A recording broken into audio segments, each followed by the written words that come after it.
Hello guys, we have recently upgraded our game with a final update, Season 4. This is the last big content addition we have planned, but I can totally get that some of you may be a bit confused about what exactly changed and what the previous seasons introduced. We have a long history of weekly updates which we posted for over 4 years.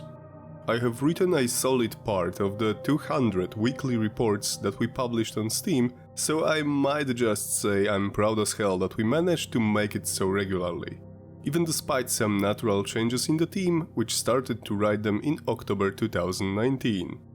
If you didn't follow the Steam updates or our other social media, you might get a bit lost, and that's completely fine. We started Chernobylite as an early access game and we really appreciate all the help we got from our great community. Because of the decision to release the game in early version, we created a roadmap of particular milestones. They were adding more changes to the game, both promised content and new one that we've managed to create additionally. But also because of that, you may feel overwhelmed with different names. So, to make it simple, major and mega updates were a part of the early access stage. On the other hand, the post-premiere content was published as seasons. There were 4 of them, almost like with Vivaldi. But also there were 2 additional updates before the first season. Long before the game reached its premiere, we promised that we won't simply finish developing Chernobylite at that point. And we kept our promise. We were still making new content for our beloved game. On top of that, all content updates, organized into different seasons, were completely free of charge. But you might have noticed there are some paid DLCs. Yeah, we don't hide it, but we didn't cut out any important parts of the game to sell them later, as some of the big AAAs do. Paid DLCs are only cosmetic and minimalistic, as we wanted to provide a full experience to everybody who bought Chernobylite. There is a slight difference between those who supported us before the full release and those who bought the game post-release. The first ones, our longtime supporters, were promised years ago that they would have all the content for free, including the DLCs. We kept this promise too. So, getting back to the main subject. In the upcoming weeks, you will get a few additional videos like this one. We will discuss what particular seasons included and what they have changed. So, let's sum up the post-release content updates. Big update number 1 was called Monster Hunt. Then, there was also a DLC called Autumn Dread.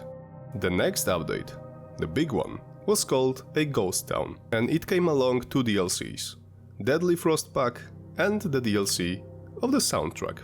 Then, when Season 1 was published, we started to call the game Enhanced Edition, because it already had a lot of post-premiere content. It also came along with the DLC called Blue Flames Pack. Then, we had the Season 2 and the DLC Red Trees Pack.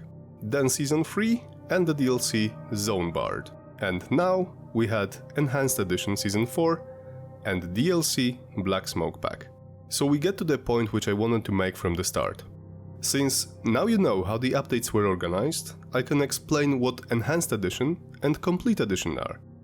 Both those names are just a way of marking a milestone. First, we had Early Access. When Chernobylite left it, it was just a full game. When we added a significant amount of new content, we marked the progress and named it Enhanced Edition. And now, basically, everyone who either bought the game in the past or will buy it in the future, has or will have the Complete Edition. It's just our way of putting a final touch to the project we love deeply. It's like saying, okay, we've done this, we did a good job. Igor, you've got to leave. Complete Edition includes, of course, the base game, and all free content updates, Monster Hunt, Ghost Town, Seasons 1, 2, 3 and 4. It does not, however, include paid DLCs. From the start, we wanted to make those just an option for anyone interested, not anything necessary to enjoy the game to the fullest. That's why every one of you, our players, gets all the important content for free and an option to buy our art, music or some cosmetic skins as DLCs. Some of those DLCs were released at the premiere of Chernobylite, while some were released simultaneously with updates and seasons. That's why I think the explanation was necessary, because I want our players to be informed well and to make the best choices for themselves. And for our console friends, we know you've been waiting long enough. We ask you for just a bit more patience and you will get all the updates at once.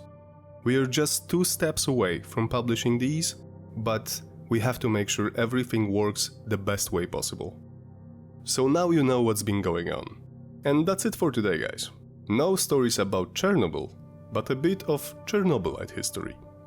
Tomorrow there will be a new episode as always, so don't be afraid you will miss it. This, as well as the next ones, are just additional videos we wanted to share with you. Take care, stay safe, and let's play Chernobylite.